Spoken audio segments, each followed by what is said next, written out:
Praise the lord. Jehovah యోబును మొదట ఆశీర్వదించినంత కంటే మరి అధికముగా ఆశీర్వదించెను. యోబు గ్రంథము 42వ అధ్యాయం 12వ వచనం.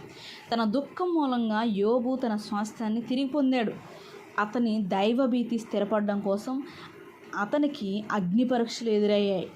నా కష్టాలని, నా వ్యక్తిత్వం గంభీరమైనది కావడానికి, ఇంతకుముందు లేని పవిత్రత నాలో మొగ్గ తొడగడానికే కదా సంభవించాయి. కారు చీకటి వల్ల, కన్నీళ్ళ వల్ల, మరణం వల్ల నేను మహిమను సంతరించుకున్నాను.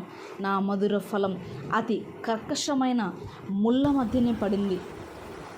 అంటే యోబు అనుభవించిన శ్రమలు అతనిలో తన గురించి తగ్గింపు ఆలోచనలను, దేవునిపై ఇంతకు ముందెన్నడూ లేనంత భక్తి గౌరవాలను కలిగించాయి.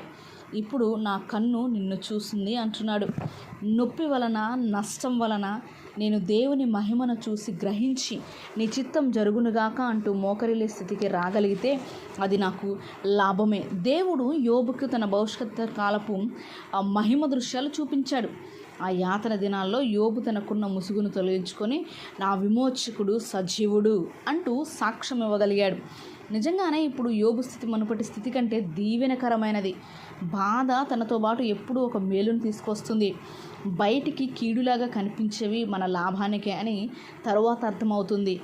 ఆత్మ విజయాలను సాధించిన ఎంతోమంది భక్తులు నిర్భయంగా, నిరాటంకంగా, విరామం లేకుండా తమ పనులను సాగించుకునే లక్షణం ఉన్నవాళ్ళు బాధకు సమ్మతించి చాలా కాలం సహించగలిగితేనే అందులోని దీవెన వారికి దక్కింది.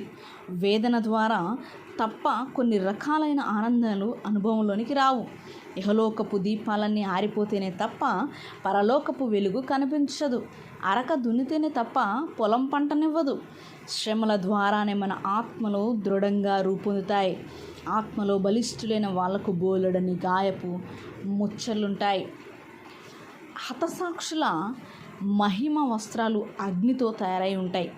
దుఃఖపడేవారు తమ కన్నీళ్ల గుండా పరలోక ద్వారాలను మొదటిసారి చూస్తారు.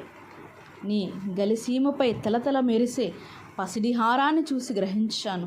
ప్రేమలోని హృదయ స్థైర్యాన్ని, నువ్వు భరించిన అగ్ని బాధలను, ధీర హృదయమా వర్ధిల్లు, దగదగ మెరుస్తూ ప్రకాశించు, నువ్వు అనుభవించిన శ్రమల కోసం కృతజ్ఞతతో ఉండు అని దేవుడు సెలవిస్తూ ఉన్నాడు. ఆమేన్.